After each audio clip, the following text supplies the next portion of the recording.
You're the best audience we've ever had. Can I explain to you why? Okay. Because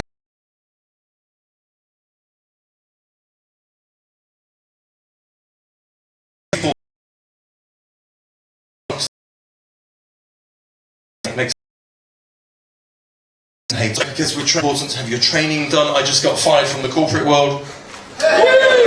I won't mention the fucking company that I was fucking working for because I may fucking get in trouble. No, I fucking may get in trouble if I fucking mention the name of it. But they're an online travel agency. They basically, you wonder why hotels are so fucked up these days. If you go to a hotel and the service is shit, you go to a hotel and the safety is shit, you go to a hotel and the food is shit, it's because they're spending about 20% of their income on online travel agencies who just basically take all their prize. Brilliant, isn't it? Any customer service executives in the audience? Yeah, you done it? Where have you done it? No, I'm just kidding. No, go on, let's pretend you've done it. Let's pretend you've done it, right? Thomas Cook. Thomas Cook! Wow, cool, really? Yeah. It's funny, I love that they name a travel agency after Captain Cook who got eaten. That's good, isn't it? Thomas Cook. So we're going to do a good old one, an old-fashioned one to start with. How many customer service executives does it take to change a light bulb? Check the policy. Is it urgent? Is it a special request? Remember that for training and quality control purposes, this conversation may well not be recorded.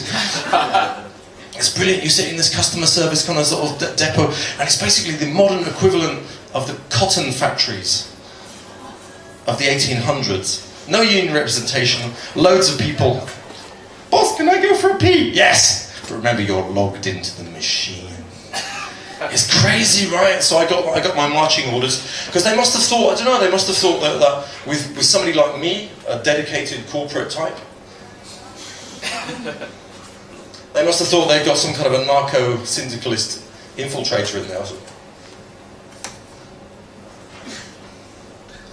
You know what that stands for, don't you?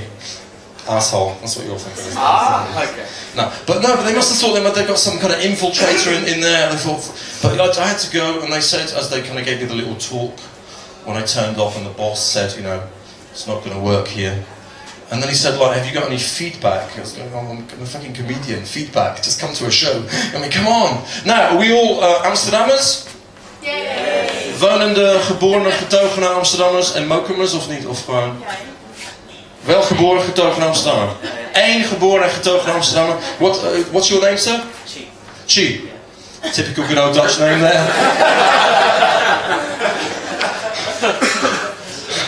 It's great. It's brilliant, isn't it?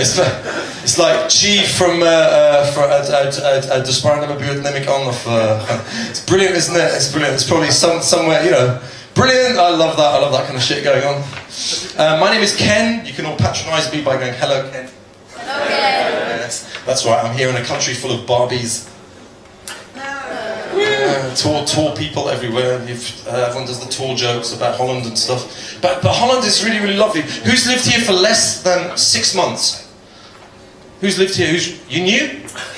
So Thomas Cook to Amsterdam. Yeah, you lived here less than 6 months. How long have you lived here, mate? 5.5. So not only did you work for Thomas Cook, but you're also a bit autistic, aren't you? Because you've been canting every day in Amsterdam, haven't you? Yeah? 5 days, 29. 5 days, you're counting off as we go, yeah? 23 hours. Wow, fucking hell. She telling what it's like to live here all your life is brilliant, isn't it? It's great. Amsterdam's a good town. Anybody got children here? Children, they're kind of like small versions of kind of ourselves, without the beard and the glasses. They're brilliant. You see people and they've got... He's almost a father. Are you almost the father? What? Well, the condom fell off and you're not quite sure whether it's gonna... What's almost the father? It's like, I'm not sure I'm the father. you're not sure you're the father. You're just paying the bills. Ah, clever woman. He's waiting to see if the baby's black. Oh! Then we need to talk. Oh! Oh! Thomas Cook's an asshole. Oh! He's waiting to see if the baby says, oh, and then you're dead, right? And then you're no longer his best friend anymore. He has other black friends, don't make assumptions.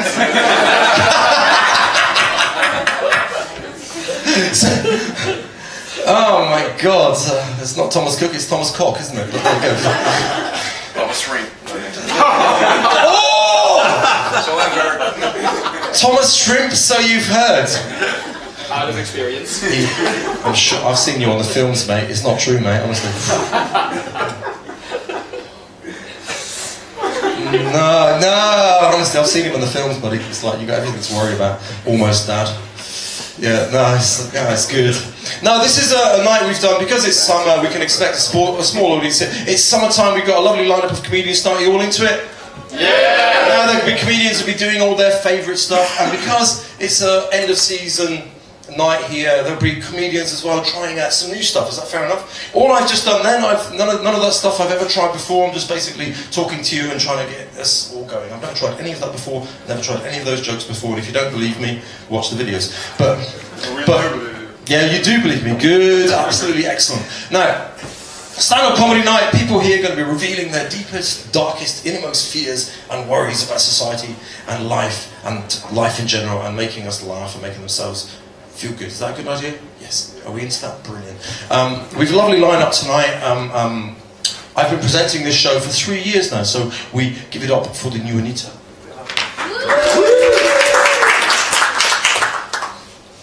That sounded more like a kind of intellectual clap at a symposium than a car. I know you're a small audience, but we're going to give it up for the new Anita. Come on! It's more like it. New Anita! Yes! New Anita, yes! His wife's not called Anita, right? That would really rub it in, wouldn't it? In 9 months, a new Anita. It'd be the screwy Anita, wouldn't it? No, that would be just too much, wouldn't it, though? But so we've been doing this a while. My name is Ken. I come from southwest England, and people ask me why I live in Amsterdam. At school, I was very good at German and terrible at geography. Deserved a better laugh because that's a really clever joke, but we're not quite there yet. This is a lovely joke, actually. It's a really fucking clever, but it's actually true. It's actually true. I spent many years in Berlin. Anybody been to Berlin? I'm sure. Yeah, it's good. Yeah, it's good. Amsterdam's much better. I lived there in the 90s when it was like really kind of rocking, and now it's kind of nice. And when I meet people in Berlin and they say to me, "What's Amsterdam like?" I say, "Oh, it's shit. There's no music. There's no poetry. There's no comedy. There's nothing. There's no air. No houses, no food. Stay in Berlin is the place to be." Although since Christmas last year, it's more like the place to be very scared, really, isn't it? No, but you know, it's not. Berlin's no, it's not. Used to be the nicest place in Europe. Now, actually, I've actually found my place in Amsterdam, and I like this city. It's great. It's wonderful. It's actually, I've got 2 children. I've already had sex twice. Never doing that again. 100% score. 100% score, yeah, not bad, huh? I don't know, I think it might have been you though, actually. So no, you've been busy. But now I've got 2 children here, and the latest, what you notice with people these days is psychological afflictions. Everybody shows off about their psychological affliction, right? It used to be you were either mad or you were crazy, whereas these days it's ADHD, or traumatized, or schizo-disaffective, right? And my son was at school, he was having a bad time, and the teacher would come up to me and she would say, "Your son's got a problem." I said, "Well, what is it?" He said, "Well, he's a dreamer. He's lost in his own little world. He's always joking. He's always making fun of people. He's a little anarchist in the class." And I think, definitely, he's not yours. He's definitely mine. And so I went up to him and I said, "You know, what's the problem with what's the problem at school then?" She goes, "Oh, Dad, she inspires me a sense of depression, a sense of gloom, a sense of despair. She reminds me of the precariousness of the human situation and the existential futility of life in itself." It's quite clever for a 6-year-old, isn't it? It's, you know. So I went back to the teacher and said, "You know, what's going on then?" And she said, "Oh, it's ADHD. You know that ADHD is the latest." Have you heard of BKSS? I said to the teacher. She said, "What's BKSS?" I said, "It's Boer Kids Psychological Affliction." Now, do we have people who are you've just come to Holland, yeah? No, I lived here like 7 months. So in the course of the last 2.5 minutes, you've added 2 months. 2.5 is like some kind of temporal time zone here, right? No, but it's like kind of like it's like a wormhole here. I was just shortening it to make a point, but 7 months. This is 7 months. What was wrong? I quite like 5.5 months. You know. Yeah, that's potato. Potato. Okay. Okay, fine. But you lived in Amsterdam, you enjoyed it here? What's your first impressions of Amsterdam? It's been good? I've seen this gold head for the first time, and for the rest, everything. From what I've heard, you've seen a lot more than that as well, but you know. But anyone else here? Lady there? Lady, where are you from? Yes, where are you from? Oh, you're teaching? Ja, I'm 20. From Germany. Ihr seid aus Deutschland. Okay, alles klar. Und das war Kassel, ne? Yes. Yes, I lived in Germany. Ich habe lange Zeit in Berlin gewohnt. Also es ist eine Stadt in der Nähe von Potsdam. Also es ist ein Dorf in der Nähe von Potsdam. I love going on in Holland. I love impressing on people how good my German is. I make a lot of friends that way. But you know, when you get German tourists years ago, all the Dutch comedians will do these standard jokes about wir wollen unsere Fahrräder zurück, yeah? Wir wollen unsere Fietsen zurück. We want our bicycles back. It's a standard joke amongst Dutch comedians. It refers to the fact that the Germans stole all the bicycles in the Second World War. But one of my first impressions of Holland is that they like bicycles, but they don't like Jewish people. What the hell? No, they don't, because I've never seen a Dutch football fan. I've never seen a Dutch football fan on the way to Germany with a T-shirt saying "We want our Jews back." Never seen that. Never seen that. Wir wollen unsere Fahrräder zurück. See that? Wir wollen unsere Juden zurück. That's bit edgy there, starting off. No, we have a little. Well, come on, that had to be a bit edgy, didn't it? My mom is Jewish. No, I'm kidding. My ex-girlfriend was Jewish, mate, no joke. She was always leaving the gas on as well, just think she'd know better, really. But she was, seriously, and I've got 2 Jewish children, so I'm allowed to do these jokes, right? Okay then, right, an old classic Jewish joke. Wanna hear an old classic Jewish joke? Yeah. A classic one? Oh, classic one, right. A priest goes to a school, and he says to the children, who was the greatest man in history? And little Johnny puts his hand up at the back and he says, it was Elvis Presley. And the priest says, no, it wasn't Elvis Presley. Little David puts his hand up at the back and says, it was Johnny Cash. And the priest said, no, it wasn't Johnny Cash. He said, look, I'll give $10 to the guy in the class who can tell me who was the greatest man in history. And little Emmanuel Goldstein at the back, he says, hey, sure, it was Jesus Christ. And the priest gives him the $10 and he says, that's amazing, especially for somebody of your faith, Emmanuel. And he says, oh, shucks, everyone knows it was Moses. But business is business.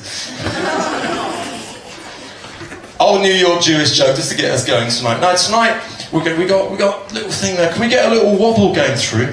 A little wobble, just wobble and just like relax and get going through, because we're going to get our first comedian up tonight. You're going to wobble, get all the stress of the weekend, wobble. You've been wobbling enough and he's looking really worried. Like, come on, dads, you can do that. You can do that in 20 minutes. Wobble. We're going to introduce our first comedian of the evening. Are you ready for your first comedian, ladies and gentlemen? Please welcome the wonderful Johan van Hespen.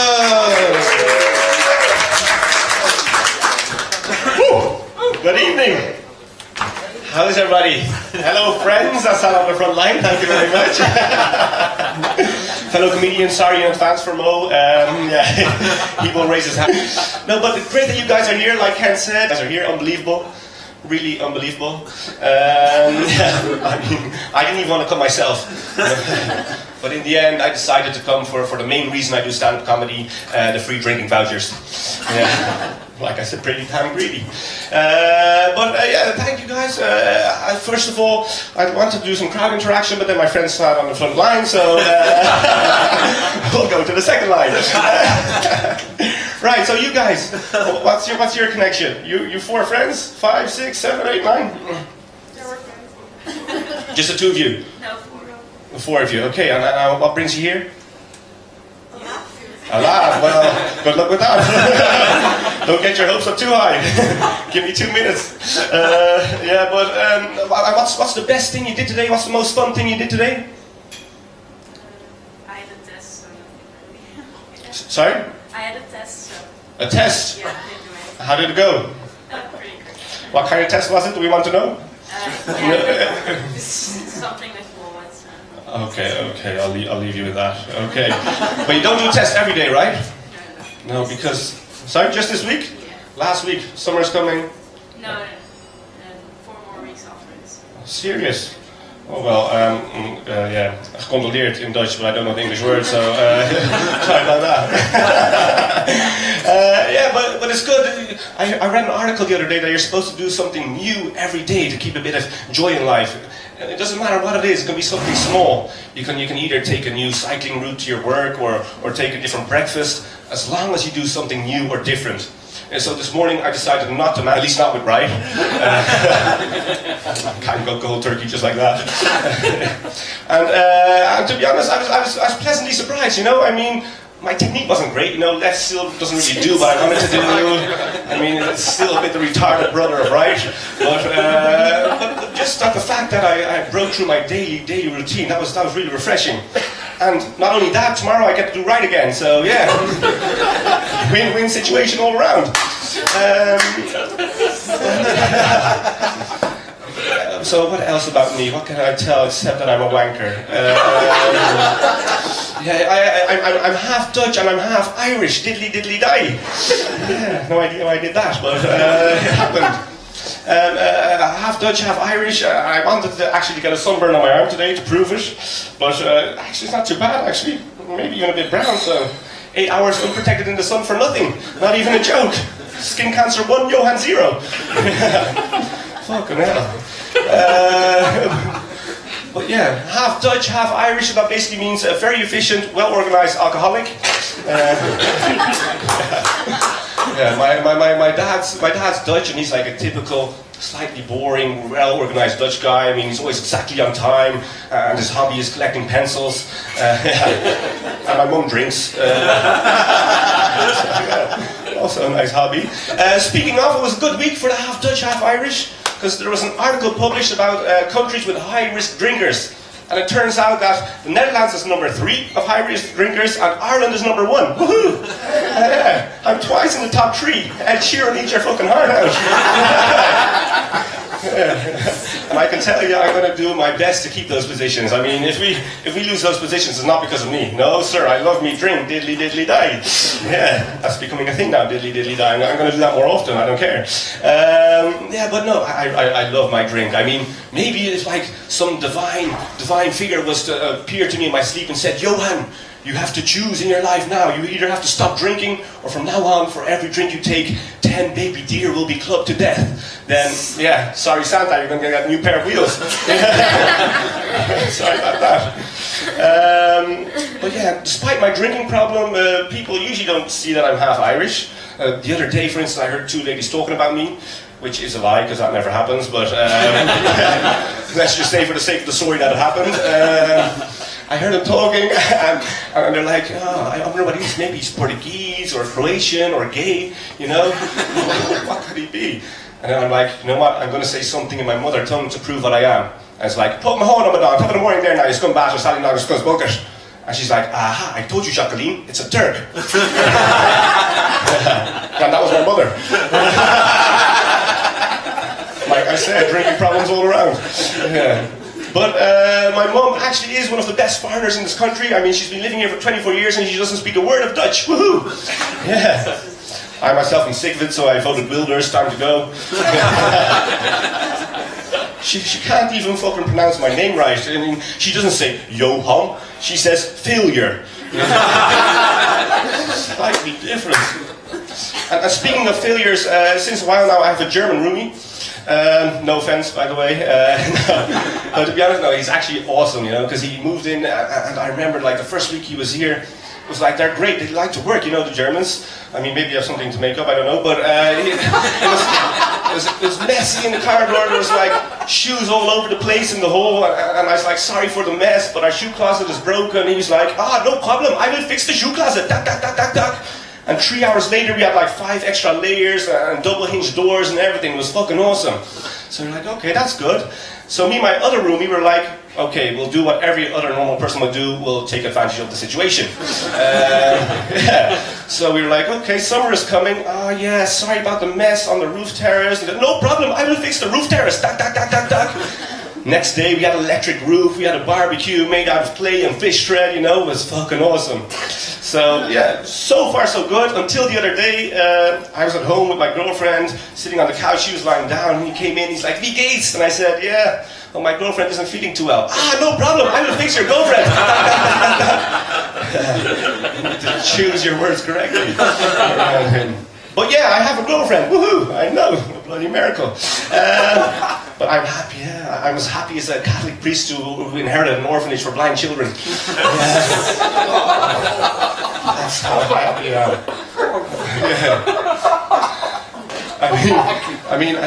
I'm completely in love with her, and she kind of likes me as well. Yeah. The moments I really enjoy the most are the weekend trips with my football team. Yeah. They're perfect. Such a let off. Yeah. No, but seriously, to be honest, she's like way out of my league, especially if you consider the way I looked in high school. I mean, I was shorter than every girl. I had like orthodontic headgear that was like so big my mum used to hang socks to dry on it. You know, yeah. Even the teachers felt sorry for me. I once had a school report. But yeah, I don't care. I have a girlfriend now, so I guess I'm heterosexual. Yeah, I have my doubts. There was this one time I went to jacuzzi and I ended up sitting exactly on the hole where the bubbles came out, and oh my god! Yeah, I didn't feel the need to relocate myself. Let me put it that way. Yeah. I mean, so yeah, I can't be 100% sure because I never really tried the alternative. I mean, the first time I saw cottage cheese, I was like, ew, disgusting. But once I put it in my mouth, I was surprised by the delicate structure and the creamy aftertaste. And with that nice thought, I'd like to leave you guys. Thank you very much.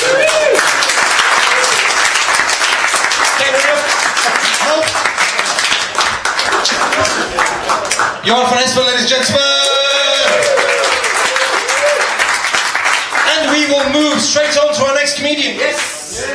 From the other side of the planet, please welcome from China, Rachel Van.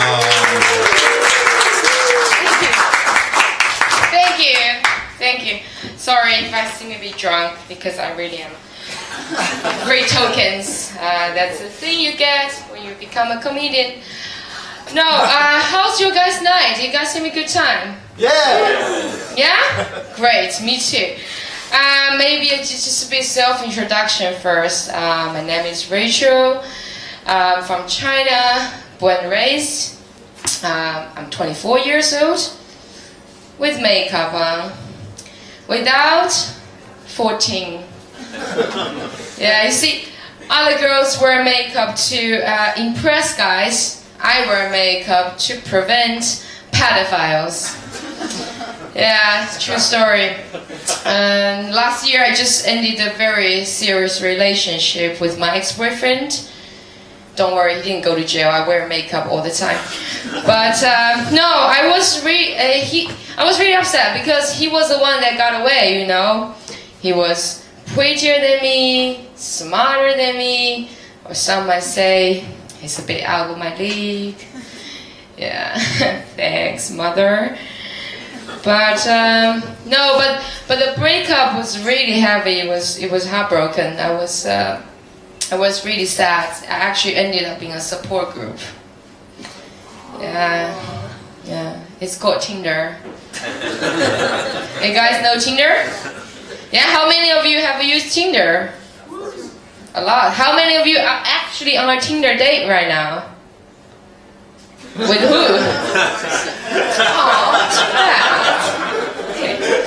No, but no, I actually had a lot of good. I had a lot of fun with Tinder. I mean, I had some really good rebounds. But you know, what is weird is some of my friends are trying to find true love on Tinder. Can you believe it? I mean, yeah, wrong place, isn't it? Yeah. No. Anyways, I'm back in the game now. I'm dating again. So.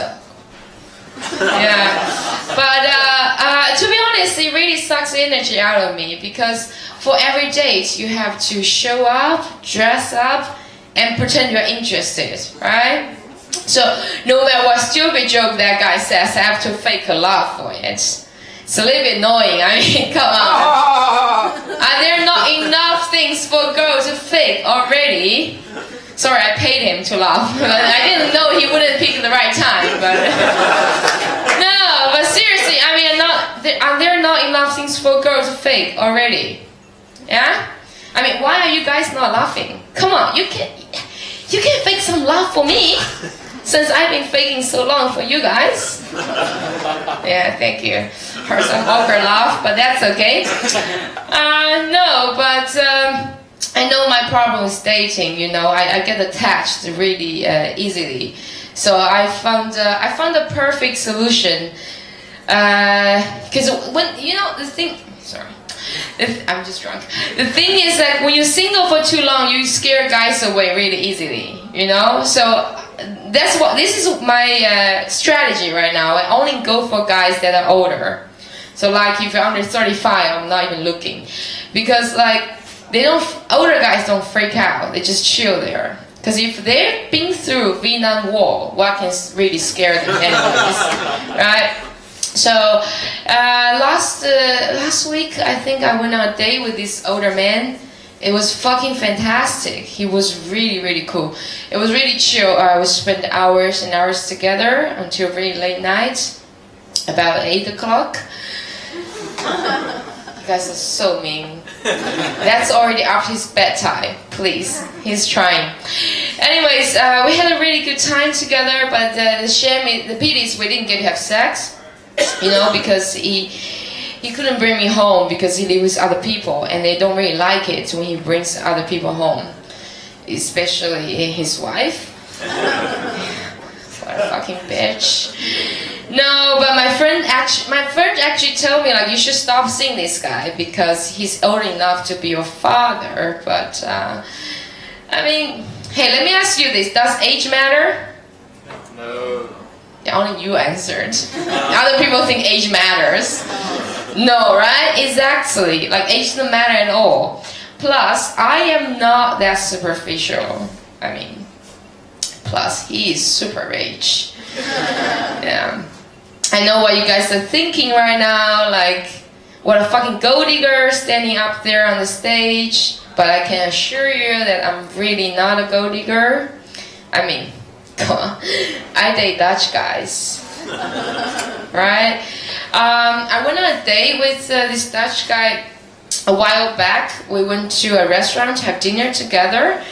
And 5 seconds after the waitress put on the check, he looked at me in the eye and went, "Now you owe me €23.58. I was like, dude, you just worked that number out in 5 seconds. And people say Asian are good at math. How many Dutch guys we have here tonight, actually? Well, I think some Dutch guys are like, I don't want to say I'm Dutch. Right now, are you Dutch? Okay. Do you always split bills with girls? Oh. Okay, I wish I brought my taser tonight, but that's okay. Anyways, no, but you see, they always think that Asian do math, but that's a stereotype, you know? I found that white guys have a lot of stereotypes against Chinese girls. That they think we're shy, we're spoiled, and we like to have duct tape over our mouth. You guys don't watch porn, do you? Like nobody reacted. You do? Great, me too. No, it's stereotypes, you know. That's why I do a lot of social things in Amsterdam. I really help out people, and I socialize with people. I even signed up to be a volunteer at this homeless dog shelter. Yeah, that's just for free dinner. Yeah. No, I'm kidding. It's a joke. Still have to pay for the adoption. But yeah. No, it's really a joke. I love dogs. I really do. I would like to get a dog for myself, but I'm really busy with my job. Can you guys guess what I do? Yeah, please. Accountant. Oh, that's I'm very flattered. What else? Programmer. You're just saying jobs I would never do in my life. Stereotypes, you see. Barwoman. Doctor, I mean, you should say. Barwoman. Barwoman. Bar. What's a barwoman? Bar. Working at the bar. Oh, that's nice. Maybe I can do that. What else? I don't know what that means, but sorry, English is my second language. But no, I'm a kindergarten teacher. Oh, yeah. I'm just kidding. That'll be too confusing for pedophiles. No. actually. I'm a recruiter in a software company. My boss is always really worried because I'm a corporate recruiter, so that means I represent the company image, you know, as an employer. So he has to constantly remind me of certain things, you know, like don't dress appropriately, don't make jokes of candidates, don't fuck candidates. Apparently, it's very important. Apparently, learned it the hard way. It's not how you build up your talent pool.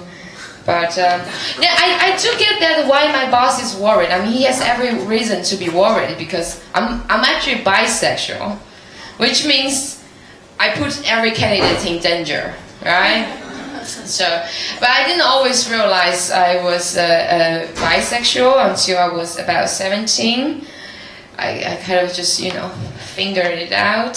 Yeah, you guys been great audience. Thank you so much for coming tonight. Enjoy the rest of the evening. Now, take you on, ladies and gentlemen.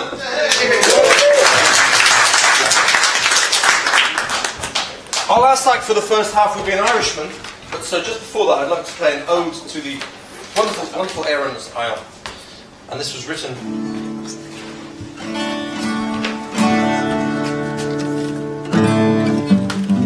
Rory? Yeah? And actually, can you kill the mute button there? Which channel? Second channel, kill the mute. No. Seamless as an ode. This is from the old 80s and 90s traveller scene.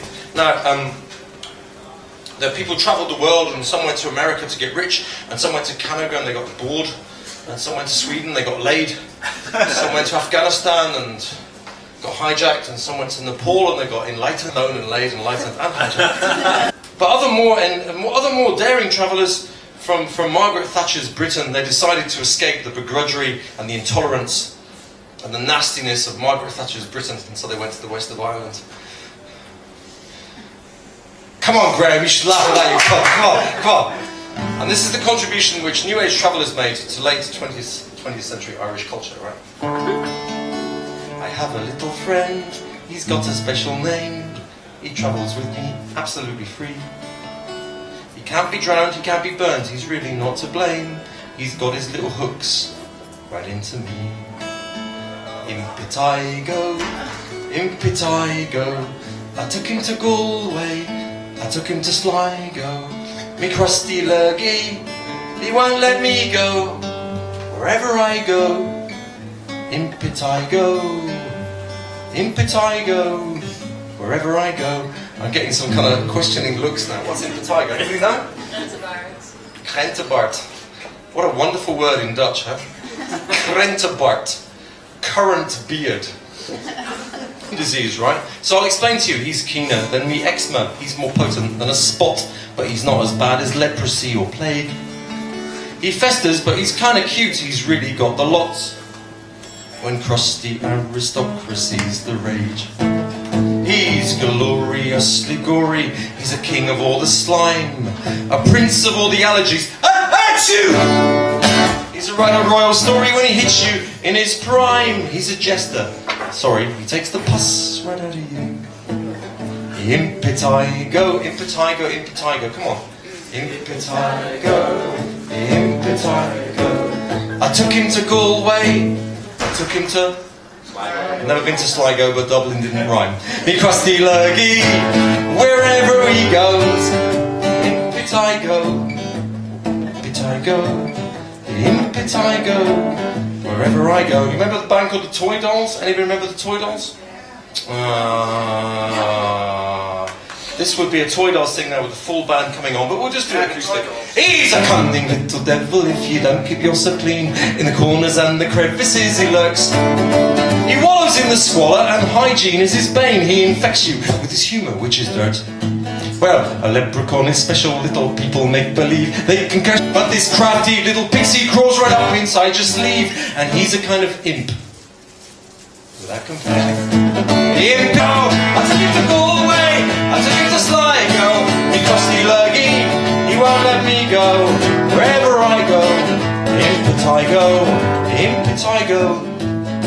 I go, the moral of the story. You know, all the people on the street who survive from the street, right? So you've got your street artists, you've got your duck clothes at Colons for Copas, you have your homeless salesman, yeah, right? You've got all the people who basically try and basically get past the capitalist system as much as they can, right? It's a tip. So, if you are a blagger, and if you want to keep ahead, if you're getting short of gimmicks for the trade, if you tried all the old angles and they no longer take the bait, well, summon up, my friend, he's custom made. No, I've got to get this right. Good cabaret ending for a song. It's important, right? Sorry.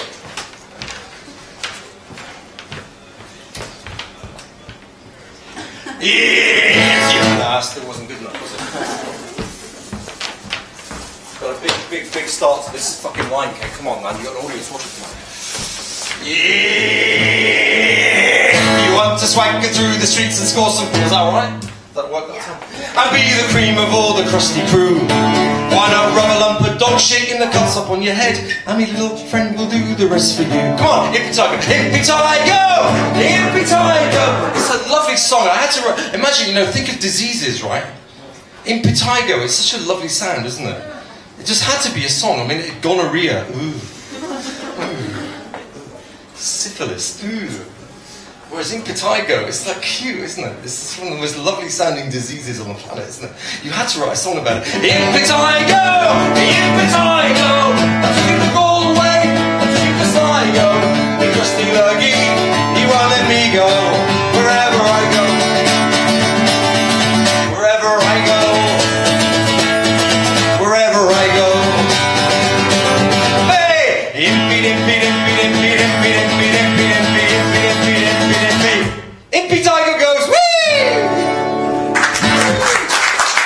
Took that out of my repertoire of songs I've got. Please welcome the wonderful Graham, Matt Graham. Sorry if I got it wrong. I could have fucking laryngitis and you'd still be able to hear me without a microphone, wouldn't you? Really? How intimate is this? Do that? I don't. And it'll probably show. But I thought during the week I better actually check out if there is a Matt Graham that does comedy, just on the off chance, right? And I found him on YouTube, on the fucking Conan O'Brien show. So I'm changing my name to my Facebook name, which is Elvis O'Neill. So from now on I'll be known as Elvis O'Neill. Just in case you want to YouTube me or anything like that. I won't be there yet because I'm playing to like 15 people in a basement in Amsterdam when it's sunny outside. Like, what the fuck are you doing here? Had you really nothing else to do? Are you all worried about skin disease and shit like that? Is that what it is? You must be. Where you're Dutch. Any more Dutch in here? You're Dutch and you're Dutch and you're Dutch. You're not Dutch. You've been here for fucking 5.5 months or 7 months, depending on who asks you and when. Just because I'm black. No, that's half of Amsterdam. In case you haven't noticed. But I've been here for 17 years. I'm always talking about drinking. I want to tell you something as well about that because what do you know Ireland for? What's Ireland famous for? Well, you should know. What's it famous? Whiskey. Guinness. Drink Guinness, right? That's what everybody says. Everybody says Ireland. Oh yeah, I know Ireland, yeah. Drunk people, right? That's it basically, the drunk people. Yeah, that's basically it. And it's held us back. It's held us back for years because, you know, it took us 800 years. 200. You know why it took so fucking long? I'll tell you, right? It's our land. We need to get them the fuck out, right? Everybody with me? Yeah, right. You got the arms? Yeah, are we ready? Right, let's go. Okay, listen. Who's around us? Somebody get a fucking drink. We got to get this sorted out. And that's the start and the end of it, basically, right? That's how it went. You know, don't you? Yeah. Your poor mother. God help her with a Dutch fella. 17 years. 17 years I've been here, and I swear to God, it's still every day. I'm just like, they blow my mind. The Dutchies, they blow my fucking mind. They do. I was at the zoo with my kids last week. I brought them to the zoo. Their mother was away for the weekend, and I thought I'll do something different. You know, bring them to the zoo. It's nice. 4 kids into the car. Off we went. Took about an hour and a fucking half from the time they actually thought, let's do something different. Let's go to the zoo. To actually getting them into the car and turning the ignition and going. But that's another story. If you have kids, you'll understand. If you've got 4, you'll have enough. So anyway, we get to the zoo. I had it so well organised. I had the bag packed. I had a sliced pan. I had one of the kids butter in the sliced pan, passing it to the other kid. She was putting red sauce on it, passing it to the other kid. They were bagging it into the car, off to the zoo. We get to the zoo. We're going around. We're having a lovely time. Lovely weather. We were lucky. We're going in and out of the reptile house. We saw the elephants. Kids are getting a bit hungry. I thought, okay, there's a playground over here. There's a restaurant right beside it. Perfect. The weather's still nice. Let's do that. So I bring him to the playground. We stand waiting to get a table. We got a table. The kids go off and play. Found a table. Kids come back and say, okay, sit down. I'm going to go in and I'm going to get some chips. That's all we need. I'm going to go get chips. I'll be back 5 minutes. Okay? Everybody happy? Right, go. I walked in, right? And I'm standing in the queue from here to the wall. And at the top of the queue, there's a counter. And there's maybe 5, 6 people behind there. 2 guys are on service. 1 guy is frying whatever on a plate from here to here, right? And he's doing 1 burger. And there's a fucking queue. Now I join the queue and I look back, and I was lucky because now the queue's gone out the door. And the other guy's going, what would you like? To each person, one at a time, taking the order and shouting it back. And then standing there waiting, right? And I'm just going, what the fuck? I'm just paid like 75 euros to get into this fucking place. And I'm going to waste my life standing in this queue watching these fucking guys. 20 minutes later, I finally get to the top of the queue, right? And the guy says, and what would you like? Can I have 3 chips, please? It took him so long. He got 2 bagged. I said, look, that'll do. Just give me the fucking things. And as I was walking away, I said to him, by the way, at that 12 building, did you see the sloth? Because he's fucking moving quicker than you, pal. Really. Have you noticed these things? I'm looking at some lovely looking people here. Lovely looking girls. Well, okay, there's exceptions everywhere. But there's not one of those dodgy eyebrows in the room. Can somebody please tell me, when is that going to end? You know that thing? When you take that bit off and you put this thing on that looks like a fucking slug. What is that all about? Where did that come from? When's that going to end? That fashion. When did a side effect of chemotherapy become a fucking fashion statement? No, that's where it started, wasn't it? Because she looked at me and went, oh fuck, oh that's all gone, I'll have to do something, right? You stick a wig on, right? I was at a nightclub about 6 months ago in England, and I honestly, I thought it was like a, charity thing, and I was thinking, look at all the girls, aren't they brave? Well, isn't that great? Fair play to them. All out there. That's gotta go. That's gotta go, really. Anybody here fitness fanatic? Anybody here do a lot of that? No, me neither. I'm not into that shit at all. But I know I need to get in shape because I'm getting a bit older, and I'm thinking, if I don't do it now. But I think I've found the perfect new sport. It's a new thing. I don't know if you've seen it. It's called hobby horsing. Have you seen this thing? Have you seen that? Have you not seen it? Has anybody seen that? This is a new craze. It's called hobby horsing, right? You get all the gear, with the hat and all the gear they use for dressage. This is a real thing. This is actually a new fad. You put all this stuff on. You got the whip. You got your boots. The whole lot. They go out with the fences and everything, right? And they have a whip.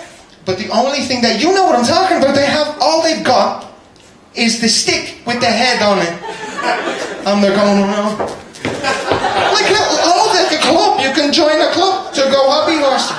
Is that not perfect? And the best thing about it is you don't need the body to do it. Yeah, the head. I'm getting the head. That's it. That's all you need. Jesus Christ, people. Is anybody thinking, what? Wasn't that bad in the park? Maybe we should have stayed in the park. It was alright. What are we doing and listening to these fucking lunatics? Huh? Especially you. You are so not impressed. She's front line here. Hang on a second. I need to tell you something else about the Dutchies. Do you know that the smoking ban came into effect in this country in 2008? That's when it came into effect in this country. It came into effect in various countries around Europe. I think it happened in Ireland maybe 2007, but a year before. And you should give up smoking. And they brought that in, right? And you know, they were bitching about that here for about 6 months before they brought it in. They brought the ban in. I said, oh, ridiculous. Oh, we've been smoking now. Anybody who wants to go and work in a cafe or a pub knows that you're going to be in that atmosphere. So that was the argument that the Dutch were like, oh, it's not going to come into effect. And that was it. Nobody smoked in the cafes. It took about 2 years maybe, and then they kind of started bringing out the ashtrays again, and they did it. And they were going to get fined for doing it, so they were saying to the customers, if you want the ashtray, you have to pay like €2, and they were keeping the money to build up in case you got the fine, so they could pay the fine. But you know what else they brought in? Do you know what else they brought in when they brought in the smoking ban? Can you guess what else when they brought? Do you remember that? Yeah. Do you know what? It's probably better you don't remember it. No, bestiality. They banned bestiality. Shagging animals. They used, this is true, you can look this up. I was here, I saw a lot of people get very annoyed because not only could they no longer shag their favourite friend in life, but then they couldn't have a cigarette after it. That's a double whammy, that, isn't it? It's probably better you didn't know. Or maybe you did know and you're a better actor than me. One or the other. One or the other. Yeah. What else was I going to tell you tonight? I don't know. Can I look at the list again? Is that out? Do you mind if I look at the list again? Yeah, you don't care one way or the other. Yeah. Actually, when I came here first, before I came over, I thought I better learn a bit of the lingo, you know, Dutch. Do you speak it? You're Dutch, right? Okay. So before I came over, I thought I better, you know, learn a little bit of it. And I had it in a tape player. I'm in the kitchen at home, and my brother walks in, and he says, what the hell is that? I said, that's Dutch. He says, you're never gonna fucking learn that, right? I've been here for 17 years, right? About 6 months ago, I had some friends come over. They'd never been over here before. And I brought them down around the red light. They wanted to see all that bullshit. Brought them down around the red light, and they were like, all the drugs and all that. And I said, yeah, you can smoke and all that. It's a little bit, it's not as easy as it used to be. And they said, what about mushies, you know? I said, yeah, come on, I'll bring it down. So I wanted to show them a little bit how good my Dutch was after being here so long and stuff. So I walked into this green shop, you know, and I said to the guy, I'm looking for some magic pedo-stoelen. And he said, you're looking for what? Now, for people who don't speak Dutch, what I actually asked the guy for was some stools for pedophiles. What I wanted to ask him for was magic mushrooms. So, I'm doing well with the Dutch, right? It's going well, isn't it? Ken, are you throwing me off? I'm getting off. I'm going to get off. Thanks a lot, everybody. Enjoy the rest of your night. Matt Graham, ladies and gentlemen. Now, upstairs, there's a bar and you can get drinks. There's also flyers, very cheaply made as possible, because we are trying to take the comedy scene to the open air. So, because what happens with stand-up comedy is, like, you know, we appreciate you that stand-up comedy in the summer season tends to hit a low because everyone's outside in the parks. We have decided to be very logical, because that's my German background, you see. Say, yes, we can be in open air, and we can be in sun, we can have thing. That will be on Saturday. But we have a wonderful second half coming up. Can we please hear it for, first of all, Johan van Hespen, Rachel Van. Talk for 15 minutes, so we'll see you all in 20 minutes.